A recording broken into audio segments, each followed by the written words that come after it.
So when we're training here in the UK, we would do 2 sessions a day every day. So the first one would be something like 20, 24 kilometres steady state, low intensity, UT2 training. So roughly holding the heart rate about 120 to 140 beats per minute.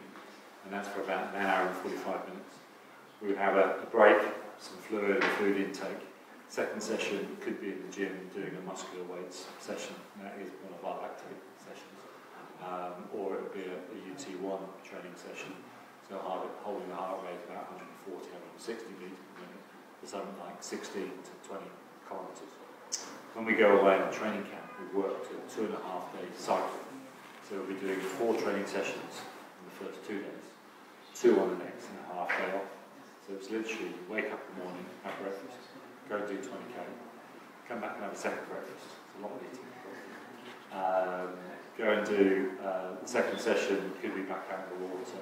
If it was an altitude camp before the world, we'd do a sort of go and walk in the mountains and have activity of that sort. Then have lunch, then have a few hours downtime. Some people use to sleep, read books, play a few games.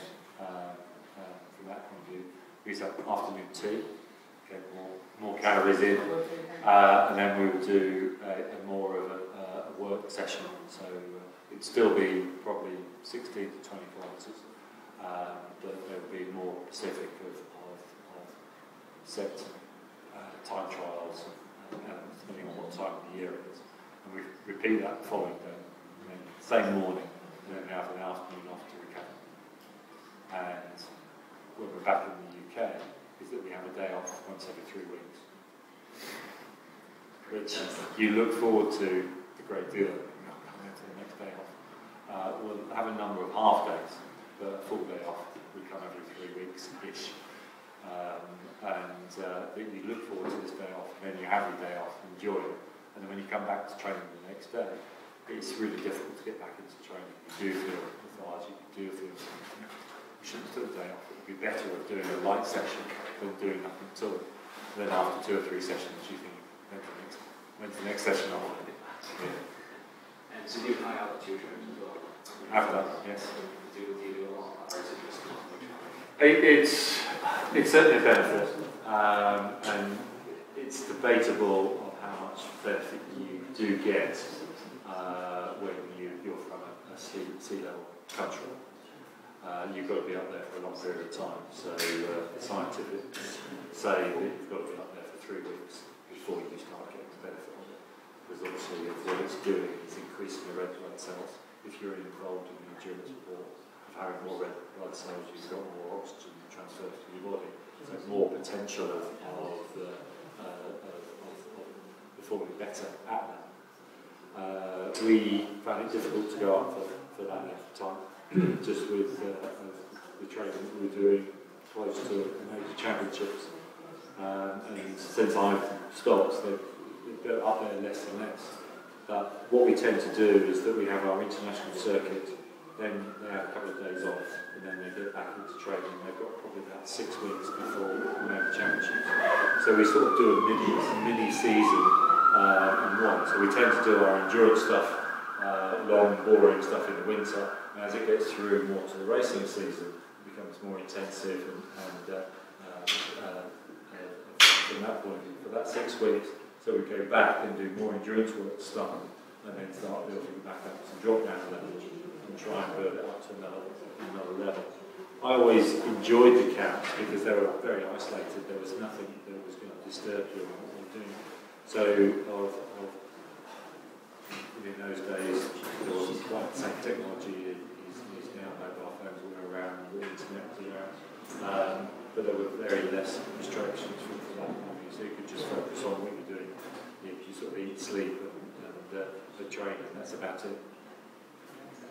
So what kept you working? Obviously, in 3 weeks with 1 day off. How did you work?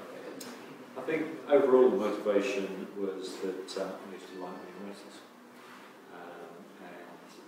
If I could not train and win races, I'd probably do that. But the fact is I can't do that. I wasn't that good and had to train harder, not harder than anybody else that was racing.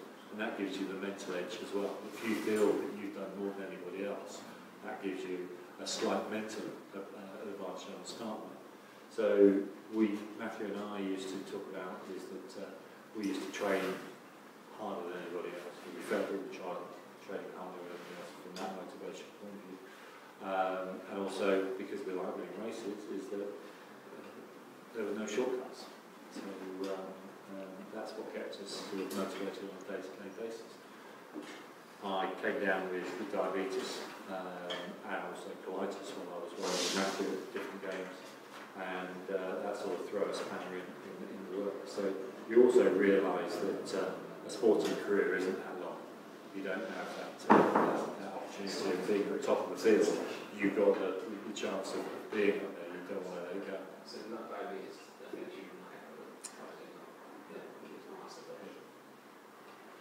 I always pride myself on consistency. Again, the way that Matthew and I train, the things that we used to talk to each other about, is that if any of our opposition wanted to race us, we would race them on any day, any time. And with diabetes, consistently got throughout the week, trying to train endurance-wise to 4 training sessions was extremely tough, because the exercise reduces your blood sugar levels anyway. You put insulin in the system and train, your blood sugar levels will plummet. So I couldn't put too much insulin in the system. But you need insulin to break down the food you eat, to give you energy that you need to be able to do what you're doing. So it was fighting against each other at some point. And it was difficult. But I also, because I was rowing in 4 at the time, is that I didn't think we could change the programme to suit me. Is that my diabetes had to live with me, not me live with diabetes. And so I couldn't get the other 3. I didn't think it was right to get the other 3 to change their schedule to suit me. When we were training more individually, that I would do my more intensive sessions earlier in the morning, because that would give me a longer time to recover, and waking hours of getting some insulin in the system. But when we were rowing before, we did exactly what was on the schedule that was planned before I had diabetes. In the early years, how did you balance rowing and weight I think sport actually benefits your education, and I've tried to get sport, UK Sport England, to do surveys. And I think more team sports that you do, the more benefit it is, because you have to learn to conduct yourself in many different ways. You've got to get your homework done, you've got to get all the elements that you've done, as well as your training. And so when I was training for school, is that Francis, I was talking about our 2nd and 3rd year, is that we used to meet in his car. He used to drive us down to the rowing club. We used to do our training, and then he would drive us back home, and we would do our homework. Well, some of the guys that I met around at school, is that once the school finished, they never went home, they never did that. They never actually got around to doing it. Where we had to have a discipline to make sure that to be allowed to go and row, we had to do our other stuff. Parents get very concerned that when it comes around GCSEs and A-levels and it's very important that obviously you do your studies. Actually, and this is why I'd like them to do a survey on it, is I think the people that do sports actually achieve better things than they would do if they didn't. Because I just think it's just program your mind to the things that you have to do. There's a saying within business is that you ask a busy man to do a new project because they'll find time to do it and discipline to be able to do it. If you ask somebody that's not disciplined, their discipline won't stay there. So it's the discipline of their life. But that's what you have to do. You have to be disciplined about doing it. One of the schools on this project that I've been doing is that some of the guys that sort of didn't really want to be at school, didn't want to really do any activity, we introduced parkour into the school, and they just were part of this. They failed some of their exams, and they were told that they had to retake. And so they retook their exams at 6 o'clock in the morning, because the exams were scheduled at the time that their parkour sessions were going to be. They didn't want to miss them. So there was a form of discipline, even with the students that didn't really want to do it. The bits that they wanted to do, they had to get the other bits done to be able to do it. So it's just a minor thought in time. But when you're more of an individual sports person, then that becomes a little bit harder because you're seen to be a little bit more isolated away from school. So if what I was doing was being involved, even though we weren't the right school, but we were all from the same school, with the English teacher looking after us, it seemed to be all part of the curriculum, even though it wasn't. Right? Yeah, sure.